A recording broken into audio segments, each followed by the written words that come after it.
and that is for the next 2 years. But how does this affect the smallholder farmer in your village? And in studio, I have John Walugembe, Executive Director, Federation of SMEs, and Alhaj Yasin Sekamate, CEO, Agriculture and Trade Promotion Alliance. Good morning, gentlemen. Good morning.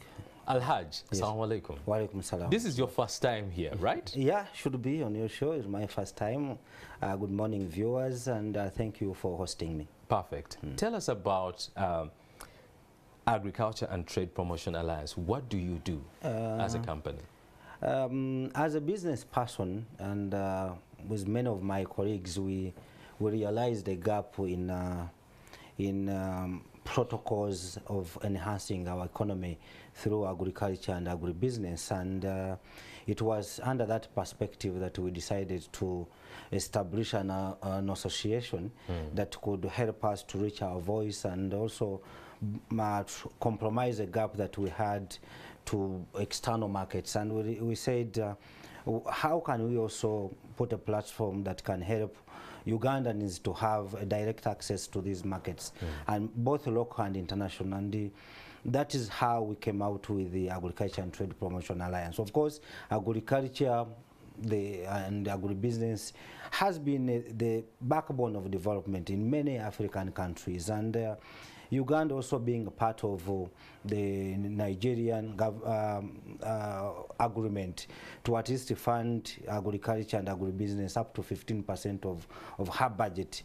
We realized that the challenges that we've had from our independence over 60 years, we realized that Ugandans would still be encouraged to use agriculture and agribusiness to change their lives. And the government also was moving into the same direction. So we realized that we cannot go wrong by prioritizing agriculture and agribusiness, but also emphasizing the value addition and proper management of entire supply chain management. And with this, we have achieved a lot as agriculture and trade. Yeah. We have been able to sign so many MOUs.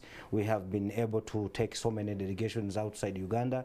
We have established markets. We have got a lot of knowledge, and these are the determinants of a growing economy. And I can predict if we can go like this, of course with the support from the government and the other stakeholders, Uganda won't be the same in 10 years if all what the government has on paper is put into practice. And also not forgetting the closing of the gap on corruption and the nepotism that we have in the current Operation Wealth Creation, NADS, and the other programs that have been put in place to help Ugandans eradicate poverty. If the gap of corruption is closed, and the right beneficiaries get what they're supposed to get, the economy of this country can change. But with the current status quo, where a Ugandan after graduate has to sell his land or her land and come and buy a border to come and ride in the city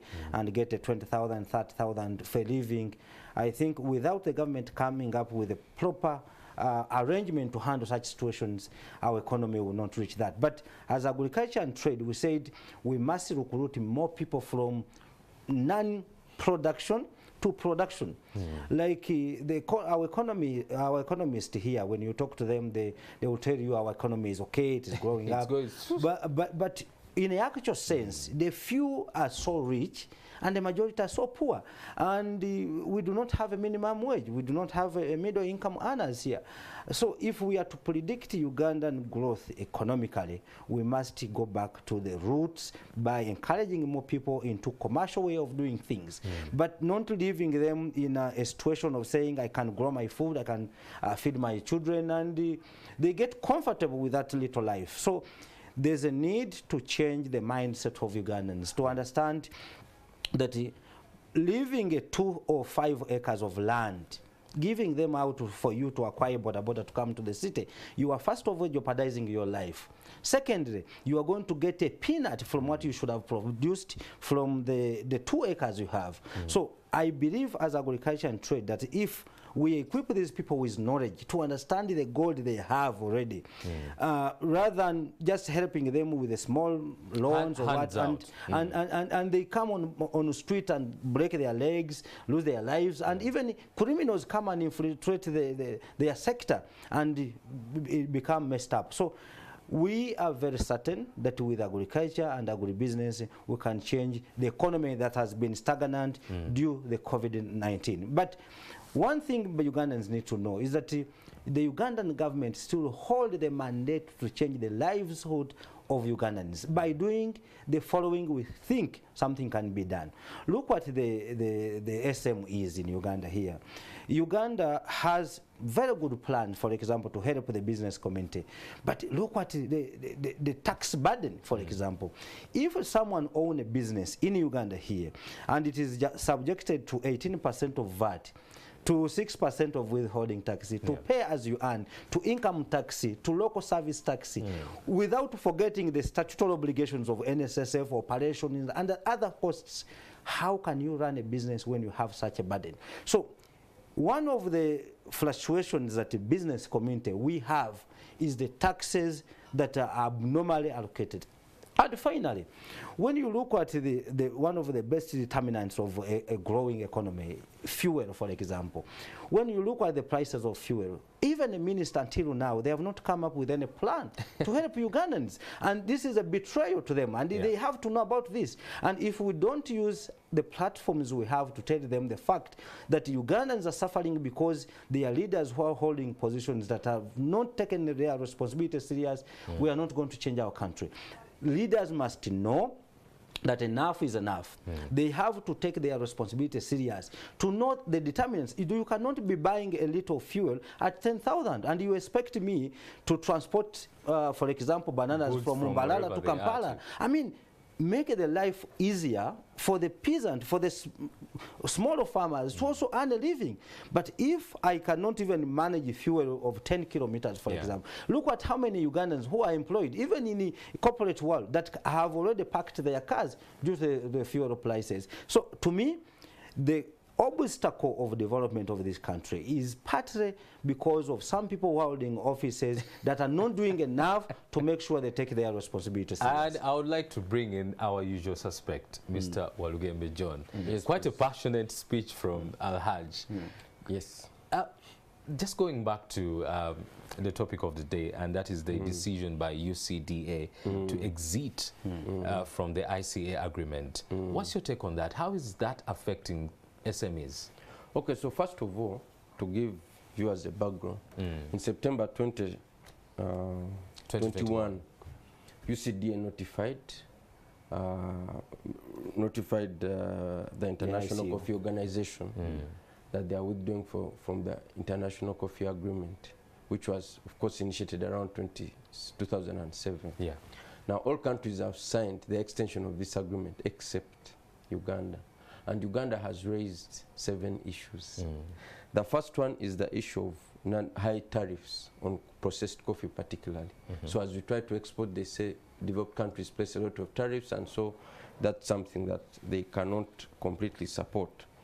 The second issue is they felt that the International Coffee Agreement is not doing enough to promote the adding of value to our coffee. The third issue that they raised was the issue of price volatility. They felt that the prices of coffee are too volatile, and they therefore felt that the International Coffee Organization is not doing enough to address such issues. They also raised the issue that Ugandan coffee is not classified as such, that it's only classified as Colombian and Brazilian. So when we send our coffee, you don't know that this is Ugandan coffee. Yes.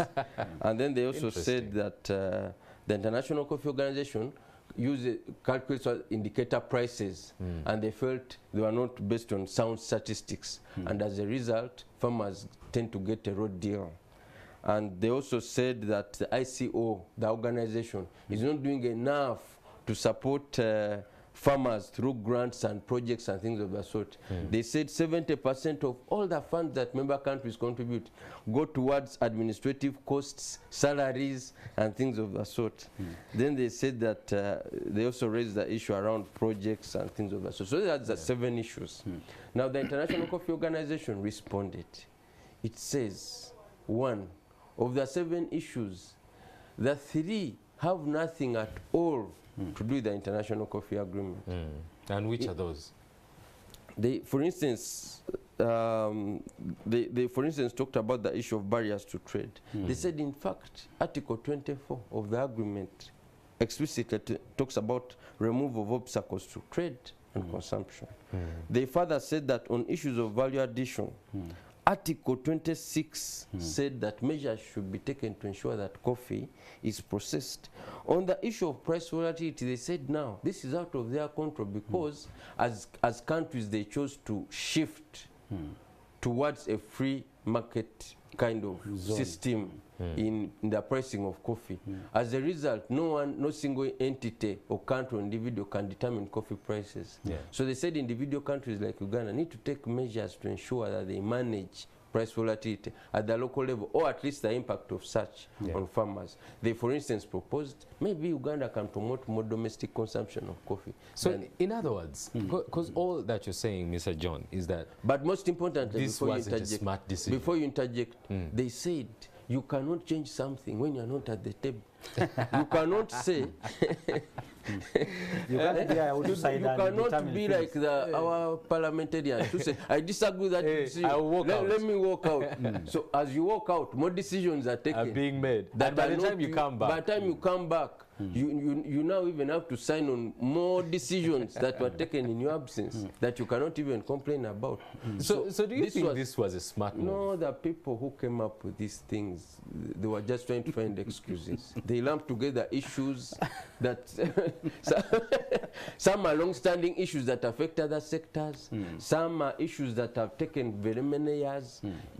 Issues that cannot be determined by a single organization. But most importantly, how can you change a system by walking out? Because I thought by being there and raising your issue, finally, these people even said, at some point, talking about price volatility, they gave Uganda a project of 80,000 euros for staff to sit together and come up with a system statistically that is better able to capture prices. And Uganda rejected this money. How can Uganda reject money, however small? For us in businesses, we learned that never reject money. You know, even if you told me, Idris, sweep here for 10,000 after that show, I'll do it and I pick it. I want to bring in Al-Haj at this point. I think the decision that I took, you see, it wasn't timely, for example. I can tell you that there was also a need to have consultative meetings with other stakeholders. You deal with small farmers. Yes, and were they consulted? Never at all. But you see, the UCDA has power because it is a government arm under the Ministry of Agriculture, and they can take a decision on our behalf, which is very okay. But the decision they take must have been through proper channels, and the proper channels I'm talking about are having consultative meetings, for example, and you agree, because you see, once you just walk out of such agreement, and me who is a facilitator of such sector, you have not consulted me, I'm not involved, it leaves a vacuum. But this is what I can say, because we are already out. What are we supposed to do? How can we continue? Because you see, we have a willing buyer, willing seller agreement with many countries. And what I can tell our farmers is that the market of China, the market of Arabs now, because they have picked serious interest in our coffee. And what Mr. Walugemba talked about, it is also true that some of our coffee has been mixed up with other countries' coffee with the intention of making the other coffee good using our coffee. And this is something that we must not accept as Ugandans, because our coffee is very, very nice. Our Arabica coffee is wanted almost 90% in the whole world. When you look at the largest consumer of coffee, America, for example, they buy 250 grams of coffee at almost between $40 to $50. But our coffee here is sold at $12,050. So there is a deficit of a parallel way of doing things. For example, there's a gentleman in Turkey called Mohammed Effendi. He sells Ugandan coffee on Amazon market at 250 grams. You can Google about it and you will find out this. It will shock you also, because the coffee that comes from Mbale, from the Rwenzori, from where, is the one that goes through free channels and reach Mohammed Effendi and sell on in American market with times 10 of the price that is given to a farmer in Mitiana. So really, if we want to enhance the economy using the 3C that the president has talked about, the coffee, cotton, and cocoa, because the other two are now dormant. Nobody's talking about them, but they are also determinants. When you look about food demands, food security, food safety, and even the pharmaceutical industry, they are also looking for the coffee, because all the medicine we give our children are somehow mixed, the syrups are mixed with coffee, and the confectionaries, they also need coffee. But we must realize as Ugandans that we have gold already. How do we manage it? How do we dominate the market? And the other ICA agreement would help us, for example, in making sure the standard is 100%, because Europe alone, we need it. They raised an issue of saying they are not helping us with grants, they are not helping us in some areas. That wouldn't be their responsibility. Let us use the product we have to determine how much we should get. By not setting goals, for example, here using our USDA, we are donating to Europeans. As I've told you, we get $50 and they get $50. How much are we donating to them? So it is a high time for Ugandan authority to wake up and use and promote the product. If the product is not promoted, however good it will be, it will lose market and will not help in building the economy. Mr. Walgembe, I want to bring in Mr. Walgembe for a second. How do such decisions get to be made without consultations, and simply when you look at them as an economist, they do not make sense? So who are these people making these decisions? No, that's the challenge. When I looked at that letter, it was probably drafted by a technocrat whose experience in the sector was also limited. Because you found, as I told you, it's picking excuses here and there to try to support a decision. You know, if you say 90% of the money, we are not receiving grants, and then they give you 80,000, maybe they rejected it because it was too little. So you find that their interest is not so much in the wider benefit to the sector, but in the benefits they themselves can accrue from the whole process. And I want to support him. We've done well in terms of increasing production as a country. Last year, ending September, I think we exported about 6.5 million bags of 60 kgs of coffee. So we are one of the biggest coffee producers in Africa now. Now, if you talk about issues of marketing, issues of distinction and so on, you have to invest in marketing. You have to invest in making sure that you push your case. Ethiopia pushed back on Starbucks, not in international agreements. No, because Starbucks would get their coffee, because our Robusta coffee is used, as he said, for blending purposes most of the time. That's not their problem. It is our problem. Because they think up to you to solve it. No, because they think our Robusta is good. So to preserve, it's like if you have sugar and you say, previously when sugar was scarce, I used to use sukari glue. You put in 1 spoon and some sukari glue to mix so that you preserve the sugar. So this is the idea. They want to preserve our coffee by making sure they blend it with others. Now, because we are running out of time, I'm just going to give each one of you one last parting shot, and I'll come to you, Alhaj. What should be the way forward? What should be done? I think the way forward is that we must accept the situation. UCDA hold the powers to withdraw or to stay where they are, but also the assurance I want to give Ugandans is that it's not over, we can still trade our coffee using other markets. And the UCDA now should focus on promotion of this product. By doing so, what they call a supply and demand will increase, and we shall determine the price. Actually, for us as agri-trade, what we are fighting for is a farmer in Kanonigomba to have a value for money. This is what we fight for. Because imagine suffering for 3 months, for a half a year, and the margin you are getting is 0.5%, and the middleman or the end user get the rest of the profit. Then finally, the ICA agreement, when you look at it, it was protecting the consumer a lot than the producer, and we need to come up with organizations that are going to make sure they balance everything. Then the final word I can tell you is that to answer the